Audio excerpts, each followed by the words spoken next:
Radio उड़ान के updates लेने के लिए इस चैनल को सब्सक्राइब कीजिए और इस वीडियो को ज्यादा से ज्यादा लाइक कीजिए और शेयर कीजिए। For more info log on to www.radioudan.com। मैं हूं शंकर महादेवन और आप सुन रहे हैं रेडियो उड़ान। If light of life.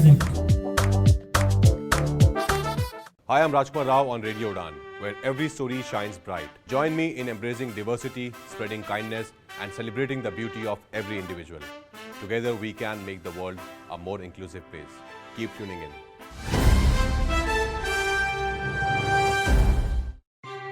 जी हाँ दोस्तों, नमस्कार, आदाब, सत श्री अकाल। मैं दानिश महाजन प्रोग्राम बदलता दौर में एक बार फिर से आपका स्वागत करता हूँ। प्रोग्राम बदलता दौर में हम एक नई सीरीज शुरू कर रहे हैं, कहानियां हमारे पैरा ओलंपियंस की। ये सीरीज हम department of empowerment of persons with disabilities MSJE के साथ कोलैबोरेशन में कर रहे हैं। आज हमारे इस कड़ी में पहले जो हमारे गेस्ट हैं बहुत खास हैं। हमारे साथ आज के शो में कपिल परमार रहेंगे, जिन्होंने ब्रॉन्ज मेडल जीता है और भारत का नाम रोशन किया है। कपिल विजुअली इम्पेयर्ड हैं और जूडो प्लेयर हैं। तो आज हम जानेंगे कपिल की जुबानी, उनकी कहानी। कपिल, बहुत बहुत स्वागत रेडियो उड़ान पे, और हमारी टीम की ओर से और सेक्टर की ओर से बहुत बहुत मुबारकबाद आपको। Thank you sir, thank you so much उड़ानिया को, थैंक यू, धन्यवाद सर, आपसे जुड़ने का मौका मिला मुझे। और मुझे बड़ी खुशी है कि आप भी ब्लाइंड और मैं भी ब्लाइंड हूँ, तो दो ब्लाइंड आपस में बात करेंगे सर। बिल्कुल। तो कपिल, सबसे पहले तो हमें ये बताएं थोड़ा सा अपनी बैकग्राउंड के बारे में। आप कहाँ से हैं, अपनी डिसेबिलिटी के बारे में, और ये जूडो में कब आए आप? जी सर, मैं वैसे तो बहुत मिडिल क्लास फैमिली से हूँ सर। और मैं वैसे कि मध्य प्रदेश मैं भोपाल से 35 किलोमीटर दूर एक शहर है, सीहोर शहर, और सीहोर शहर में एक गांव है मुरली गांव, वहां से आता हूँ मैं सर, छोटे से गांव से। तो ये कब आप ब्लाइंड हुए? सर मैं 2009-10 में मुझे करंट लगा था हाउस पावर का, खेत में पानी फेरते समय। ओके। तो उसी से मुझे एक शॉट पड़ा था, फिर मैं कोमा में रहा था 6 महीने। फिर उसी से मेरे को बहुत ज्यादा वीकनेस सी हो गई थी। फिर बहुत डॉक्टरों को दिखाया गया। फिर अपने आप आंख की रोशनी जाती गई, पता ही नहीं। अच्छे डॉक्टर को दिखाया, उन्होंने बोला कि लेजर ऑपरेशन हो जाएगा, ये ऑपरेशन हो जाएगा। कुछ भी नहीं हुआ, आंखों की नस सूख गई। उससे थोड़ा बहुत राइट आंख से जो थोड़ा बहुत दिखता, उसमें मैं मेरा काम वाम कर लेता हूँ। और जो रात को तो बिल्कुल नहीं दिखता, तो भाइयों का, मम्मी का सहारा लेके, अपना कोच का सहारा लेके चल फिर लेते हैं। मैं 80% ब्लाइंड हूँ सर। 80 से 90%, 10% ही मुझे थोड़ा बहुत दिखाई देता जी। तो कपिल, ये बताओ कि जो हमने देखा है, जो लेट ब्लाइंड होते हैं तो वो जनरली बड़ा मायूस हो जाते हैं अपनी जिंदगी में। लेकिन आप एक गांव से आते हैं, वहां जागरूकता भी ज्यादा नहीं होगी। तो कैसी जर्नी उसके बाद आई? कैसे आपको रिहैबिलिटेशन के बारे में पता चला, और जूडो कैसे आपने चूज किया है? उसके पीछे की क्या कहानी है? सर मैं बचपन से क्या है, बहुत चंट और बहुत फुर्तीला था, मैं चुलबुला था। और गांव में तो आपको पता ही है कि अखाड़े, कुश्ती लड़ना, बचपन से, जैसे पापा हमारे पहलवान रहे हैं घर में, तो पापा को देख के बचपन से, छोटे से, तो स्कूल तो जाना नहीं, बस अखाड़े जाना, रस्सा चढ़ना, स्कूल भी जाना तो बीच में से भाग आना कि कुश्ती लड़ने दंगल जाना है। तो मैं पहले से बहुत चंट था। तो फिर उसके बाद मेरे को जब डॉक्टर ने बोला ना, आपके वजन नहीं बढ़ेगा, आप ग्राउंड जाया करो और थोड़ा सा तो हेल्थ बढ़ेगी आपकी, आप बहुत कमजोर हो चुके हो कोमा से निकलने के बाद। बस सर ऐसे स्टार्ट किया। एक आवासीय खेलकूद स्कूल है हमारे घर के आगे ही, वहाँ होता है, हर गेम होते हैं वैसे। मध्य प्रदेश का एक स्कूल है वो, जिसमें स्पोर्ट्स के पूरे इवेंट होते हैं। तो पैरा स्पोर्ट्स का कैसे पता चला आपको? सर पैरा तो मैं पहले नॉर्मली व्यक्ति के साथ प्रैक्टिस करता था, भाइयों के साथ जो कुश्ती लड़ते थे, नॉर्मली सब व्यक्ति के साथ। फिर पैरा का सर एक बार मनोहर अंजार सर एक कंपटीशन में टकराया है, तो उनसे हमारी पहचान हुई। उनने बोला कि मैं ब्लाइंड बच्चों के लिए काम करता हूँ, डेफ, ब्लाइंड, डम, इन लोगों को मैं ट्रेनिंग देता हूँ, और आओ मुझसे जुड़ो। फिर मैंने ठीक है सर का कार्ड लिया। फिर सर को कॉल किया, सर ने बताया ट्रायल है। ट्रायल पहला नेशनल खेला तो वेट आउट हो गया, फिर दूसरे नेशनल में गोल्ड आ गया। सर को मेरी पर्सनालिटी अच्छी लगी कि ये अच्छा है, इस हाइट भी अच्छी है, हेल्थ भी अच्छी है इसकी, तो ये कुछ करेगा। फिर सर ने मुझे एक मौका दिया कॉमनवेल्थ खेलने का, फिर उसमें मेरा गोल्ड आ गया। फिर सर ने मेरा पूरी तरह से हाथ पकड़ लिया कि आप मेरे पास ही प्रैक्टिस करोगे। फिर लखनऊ आओ। फिर लखनऊ में सर ने केडी बाबू में प्रैक्टिस कराई हम लोगों को खूब। एक कंपटीशन खिलाया, उसमें ग्रैंड पिक्स 21 में, उसमें मेरा गोल्ड आया, उसमें सॉरी मेरा ब्रॉन्ज आया। फिर सर ने बोला कि कुछ दिनों के लिए मैं एकेडमी खोल रहा हूँ बहुत बड़ी, ब्लाइंड एंड डेफ बच्चों के लिए, जो कि इंटरनेशनल एकेडमी रहेगी। बढ़िया। वो फिर सर ने एकेडमी खोल ली बहुत बड़ी, फिर उसमें जापानीज कोच रखे बाहर से बुला के, फिर उसे धीरे धीरे मॉडिफाई किया, उसमें जिम आया, फिर इंडियन ऑयल की तरफ से गद्दे आए नए, फिर अच्छे से एसी सब सोनाबाद स्टीमाबाद वो इंटरनेशनल लेवल की एकेडमी बन गई। उसके बाद मेरे मेडल दनादन शुरू हो गए आना, एशियन गेम में सिल्वर, वर्ल्ड गेम में ब्रॉन्ज, और एशिया चैंपियनशिप में सिल्वर, और भी बहुत सारे ग्रैंड पिक्स, ग्रैंड स्लैम में गोल्ड गोल्ड गोल्ड। तो सर को लगा कि ये बच्चा, फिर मैं बना वर्ल्ड नंबर 1 सब को करा के, मेरे 2700-2800 पॉइंट थे सर, तो सबसे आगे था मैं। ग्रेट सर, बहुत बड़ी बात है हमारे सेक्टर के लिए, देश के लिए। और मैं लिसनर्स को ये भी बता दूं कि जो मुनव्वर अंजार साहब है वो भी विजुअली इम्पेयर्ड हैं, और वो इनके कोच हैं, बहुत स्वीट है वो भी, तो उनसे भी किसी दिन हम बात करेंगे। कपिल, ये बताएं कि ओलंपिक खेलने से पहले माइंड में क्या चल रहा था? Were you sure about medal? आपको था आइडिया कि मेरा मेडल आएगा वहां पे? हाँ जी, मैंने सब कुछ, जितने थे मेरे वेट में मैंने सबको मार रखा था, तो मेरे को तो पूरा विश्वास था कि मैं और तैयारी पे हूँ, मैं तो गोल्ड ही मारूंगा। पर वही चांस कि हम शोर में खोलने की आदत नहीं है और विजुअली एम्पायर्ड है, तो हम लोगों को आवाज में फर्क, जो कोच पीछे से डिम वो देता है आवाज, उसमें ही काम करते हैं। जैसे कोच कहता है पीछे पैर करो, आगे पैर करो, साइड करो, इसका पैर पास में, काट दो पैर, उच्ची माता मारो, तमोई नागे मारो, वो टेक्निक के नाम बताते हैं, मार देते, स्कोर आ जाता है। पर उस समय क्या, भीड़ का इतना शोर था कि इंडिया इंडिया, और खूब चिल्ला चोट हो रही थी, तालियां की गड़गड़ाहट, तो आवाज ही नहीं सुनाई दी सर। तो उस वजह से सेमीफाइनल हार गया। और फिर सेमीफाइनल हार गए तो पता है, फिर सर ने बोला कि कोई बात नहीं, अपने पास एक चांस और है ब्रॉन्ज का, उसके लिए तैयारी करो। फिर उठे, वार्म अप करा, 4 बजे से 12 बजे खत्म हो गया था हमारी सेमीफाइनल, और फिर 4 बजे हमारी ब्रॉन्ज के लिए आई। जी, तो आप तो सेलिब्रिटी बन गए, कैसा लग रहा है आपको? How are you enjoying this status? और बड़ा अच्छा लग रहा है कि मैंने ब्लाइंड बच्चों के लिए हर तरह से दरवाजे खोल दिए, वो भी जूडो में। तो मुझे तो बहुत अच्छा, मुझे पता है मैं ब्लाइंड हूँ, तो ब्लाइंड की कितनी दिक्कतें आती हैं सर। मैंने मोदी जी को भी बताया कि सर हम तो ब्लाइंड है, हमें तो पता है हम ब्लाइंड, पर आजकल पब्लिक भी ब्लाइंड हो गई, तो हमें घुस जाती है, मोबाइल इतना चलाती है। जी, तो क्या मोदी साहब से क्या पर्सनल बातें हुई आपकी? उन्होंने ही बताया कि आपको पता है आपने बहुत बड़ी हिस्ट्री क्रिएट कर दी, आज तक जूडो में मेडल नहीं है। मैंने कहा हाँ सर, और आपको पता है 18 टीमें जाती हैं, 18 इवेंट जाते हैं ब्लाइंड के, जूडो मतलब जूडो को मिला के इस बार 18 ब्लाइंड के इवेंट गए थे ओलंपिक में, पर पहले आप हो जिसने ब्लाइंड में विजुअली इम्पायर्ड ने मेडल मारा है। तो मैंने की सर, उनको पूरी खबर रहती है, उनकी टीम उनको पूरी खबर देती थी। मैंने बोला धन्यवाद सर जी, आपने ये मुझे बताया, मैंने सबको बताया कि ऐसी बातें, बड़े खुश हुए सभी सुनकर। इंसिडेंटली कपिल साहब, इस बार मेरा भी मिलना हुआ मोदी साहब से 15 अगस्त पे, तो बिल्कुल ही इज वेरी इन्फॉर्म्ड कि डिसेबिलिटी सेक्टर में क्या चल रहा है। तो कपिल, ये बताएं कि ट्रेनिंग के दौरान क्या चैलेंजेस आए, और एक आधा हमें एक्सपीरियंस बताएं वहां का, जब आप फाइट कर रहे थे, जुडो कर रहे थे, तो माइंड में क्या चल रहा था? कोई इंटरेस्टिंग इंसिडेंट पेरिस का? नहीं, माइंड सेट तो हम करके ही रखते हैं, आपको पता है कि हमारे को कौन सी टेक्निक मारनी है, कौन सी नहीं है। दबाव हमने पूरा लिया नहीं था कि ये दबाव है, ये दबाव है, कुछ भी नहीं सोच रहे थे हम, तो बस बढ़िया अपना बेस्ट देने की कोशिश कर रहे थे कि जहाँ से अपना बेस्ट निकले वहां से बेस्ट। और ट्रेनिंग कैसी रही? कितना आपको टाइम देना पड़ता है? किस तरह के चैलेंजेस रहते हैं ट्रेनिंग में? चैलेंजेस तो सर बहुत रहते हैं, बहुत तरह की प्रैक्टिस होती है हमारी। सुबह रनिंग फिजिकल होता है सर, और दिन में जिम होता है, शाम को जूडो होता है। तो 2 घंटे सुबह, 2 घंटे दिन में, 2 घंटे शाम को, 6 घंटे तो सर प्रैक्टिस में निकल जाते हैं। घर वाले कितने खुश हैं? क्या सबसे पहले उन्होंने आपको फोन पे कहा जब उनको खबर मिली आपने मेडल जीता है? सब मेरी वीडियो देख रहे सर, आधे जूडो वाले, आधे मेरे परिवार, मेरा गांव मेरे घर आके बैठ गए थे, पूरा मेरा परिवार मेरी वीडियो। जैसे मैं सेमीफाइनल हारा तो बहुत से लोगों ने बहुत वो किया, ये गलत हो गया, बहुत गलत हुआ, ये होना नहीं चाहिए था, हमारा बच्चा गोल्ड के लिए प्रैक्टिस करके गया था। तो आगे क्या तैयारियां हैं कपिल की? फिर तैयारी सर, फिर उठेंगे, बोलते ना कि रुके हैं पैर कभी ना ही हिम्मत हारी है, ना रुके हैं पैर कभी ना ही हिम्मत हारी है, सफर आज भी जारी है, कल भी जारी है। सर ये है छोटी। बिल्कुल।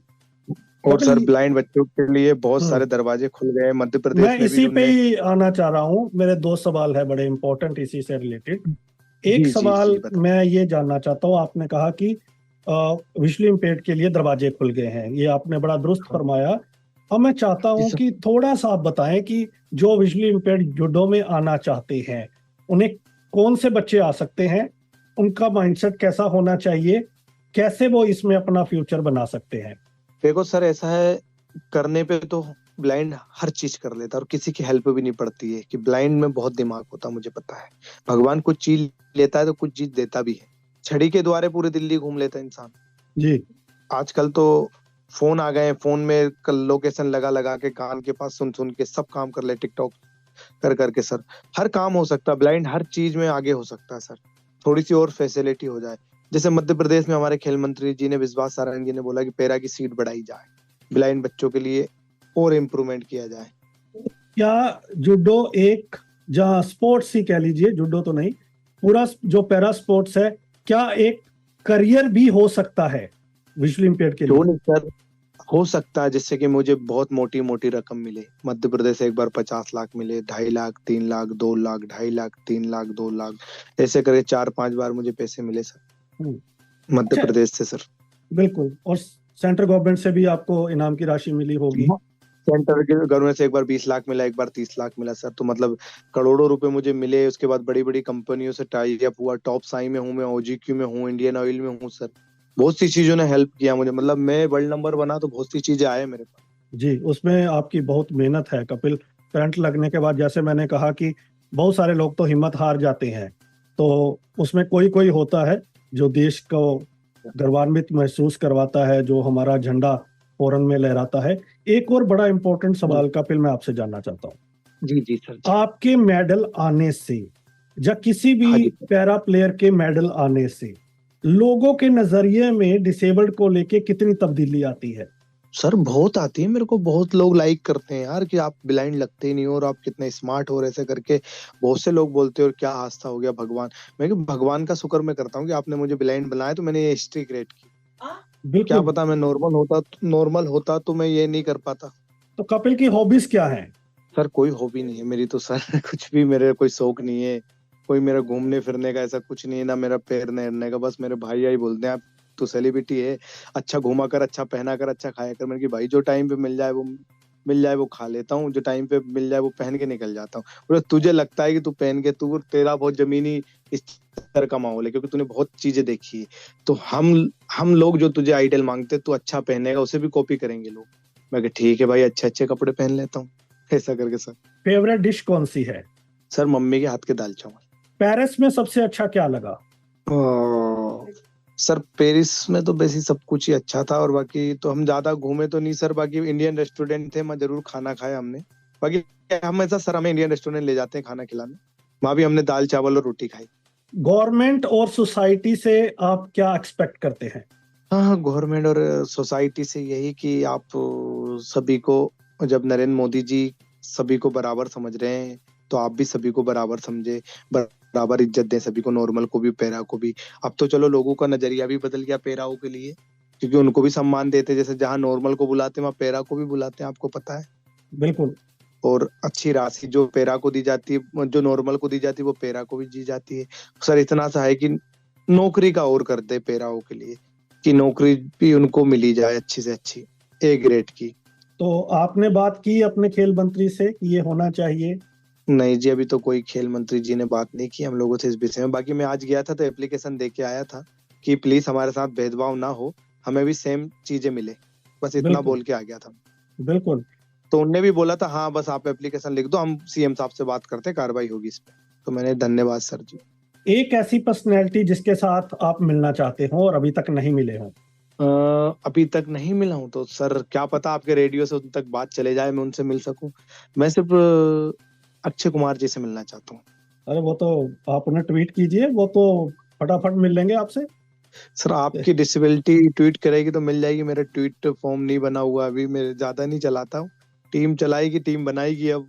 बहुत जल्दी आप मैं मिल लेंगे, देखिए मैं आपको कह रहा हूँ, बहुत जल्दी आपसे मिल लेंगे वो। ठीक है सर, आपके रेडियो तक उन तक आवाज पहुंच जाए तो कपिल परमार से भी मिल लीजिए। तो दो चीजें आपसे जाते जाते, क्योंकि अभी तो सभी जितने पैरा प्लेयर से मैं बात कर रहा हूँ, क्योंकि अभी आप जीत के आए हैं तो बहुत सारी अपॉइंटमेंट्स है और टाइम का भी कंस्ट्रेन है। तो इन फ्यूचर में बहुत- भी हम बात करेंगे, थोड़ा फ्री हो जाएंगे तो जी। डिटेल में। कपिल, जी सर। आज के टाइम पे दो चीजें बताएं हमें। एक, 15 साल पहले क्या बदला है डिसेबल्ड के लिए और क्या नहीं बदला है आज भी? सर आजकल क्या हुआ कि बहुत सी चीजें बन गई। रेलवे स्टेशन पे आप देखो, ब्लाइंडों के लिए एक अलग ही रास्ता है, जो कि हम चले जाते हैं उसको टटोलते टटोलते। हम उस पट्टी पे जाएंगे, ब्लाइंड के लिए अलग ही पट्टी बनी है। दिल्ली मेट्रो में आप देख लो, बहुत सा सुधार आ रहा था। धीरे धीरे आएगा। अब 142 करोड़ की जनसंख्या इंडिया में, तो धीरे धीरे सुधार आएगा।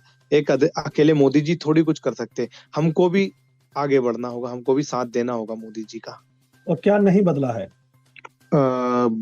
बदला बहुत कुछ है, बस बदला यही नहीं है, इंसान की सोच, थोड़ी सी सोच अच्छी हो जाए। जी। थोड़ी सी सोच अच्छी हो जाए लोगों की, तो हर चीज बदल जाएगी। तो एटीट्यूड में चेंज चाहिए। थोड़ा सा एजुकेटेड होना सभी को चाहिए। थोड़ा बहुत से, जैसे गांव में आप देखो, बहुत अनपढ़ देहात रहते हैं, पर उनमें इतनी समझ तो रहती है ना। पर सिटी में जो रहते हैं उनमें पढ़े लिखे भी रहते हैं, पर वो रहते हैं अनपढ़ गवारी। जैसे स्वच्छ भारत अभियान हमको बनाना है जी। तो हमें पता, हम ब्लाइंड है, फिर भी हम ये कहेंगे, पूछेंगे 10 बार डस्टबिन किधर है, डस्टबिन किधर है। पर जो ब्लाइंड नहीं है ना, वो डस्टबिन तो नहीं देखेंगे, कार में से लिया और बाहर फेंक दिया, रोड पे कुछ भी गए रोड पे फेंक दिया। तो आपसे निवेदन है कि आप डस्टबिन में, अपनी गाड़ी में डस्टबिन रखें या उसे घर जाके खोलें। स्वच्छ भारत अभियान हमें बना रखना है, भारत को स्वच्छ रखना, बीमारियों से दूर रहना पड़ेगा। तो सर अपने को नियम कानून सब करना पड़ेंगे सर। कपिल का अल्टीमेट गोल क्या है? एक गोल्ड ओलंपिक। और क्या मैसेज रहेगा आपका हमारे लिसनर्स के लिए? मैं पूरे 4 साल उस गोल्ड को दूंगा। गोल्ड सोच कर ही सोऊंगा कि गोल्ड आना चाहिए, गोल्ड आना चाहिए। हर कंपटीशन में गोल्ड की दावेदारी रखूंगा सर। मैं अपनी तरफ से अपना बेस्ट निकालूंगा सर।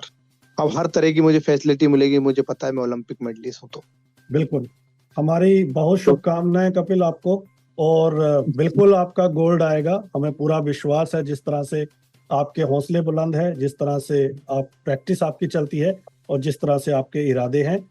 रेडियो उड़ान को समय देने के लिए बहुत बहुत धन्यवाद। Thank you sir, thank you so much sir. तो आज बात की हमने Paralympian judo visually impaired Kapil Parmar साहब से, जिन्होंने ब्रॉन्ज मेडल जीता, भारत का तिरंगा फ्रांस में लहराया। और भी पैरालंपियन से इसी तरह बात होती रहेगी। ये सीरीज हम कर रहे हैं department of empowerment of persons with disabilities MSJE के साथ कोलैबोरेशन में। डिपार्टमेंट का भी हम धन्यवाद करते हैं।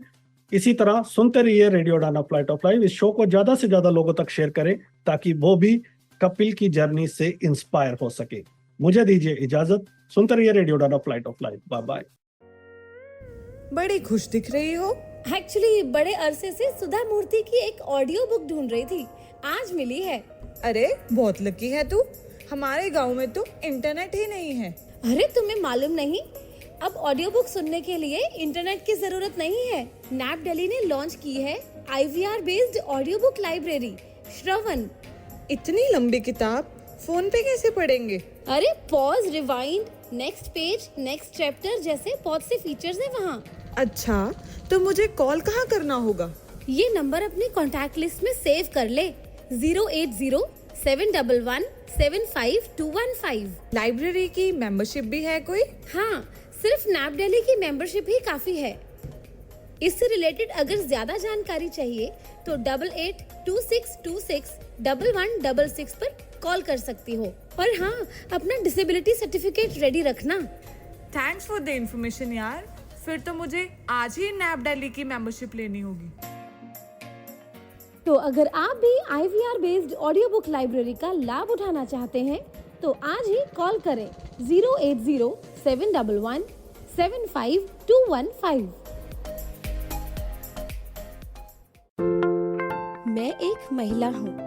मुझे पता है कि हम सेक्सुअल एंड रिप्रोडक्टिव राइट्स जैसे मुद्दे सबके साथ साझा नहीं कर सकते, जैसे menstruation, birth control etcetera. Thanks to accessible and network partner NAP Delhi, जिन्होंने लॉन्च किया है अदिति AI चैटबॉट। अगर अब मुझे कुछ भी sexual and reproductive health and rights से रिलेटेड पूछना होता है तो फटाक से मैं अपना मैसेज टाइप करती हूँ या वॉइस नोट रिकॉर्ड करके व्हाट्सएप पर 08076551617 पर सेंड कर देती हूँ और तुरंत ही मेरी क्वेरी सॉल्व हो जाती है ना? कितना सिंपल।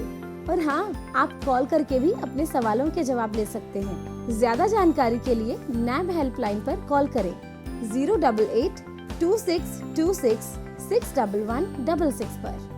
मैंने तो अदिति को अपना दोस्त बना लिया है, क्या आप भी बनाना चाहेंगे? मित्र ज्योति बेंगलोर पिछले 34 वर्षों से दृष्टिबाधितों एवं विकलांगजन की शिक्षा, ज्ञानार्जन एवं उन्हें पुनर्वास सुविधाएं प्रदान करने में सक्रिय रहा है। मित्र ज्योति यह मानता है कि प्रत्येक व्यक्ति को अपनी विकलांगता के बावजूद एक संतोषप्रद जीवन जीने का अधिकार है।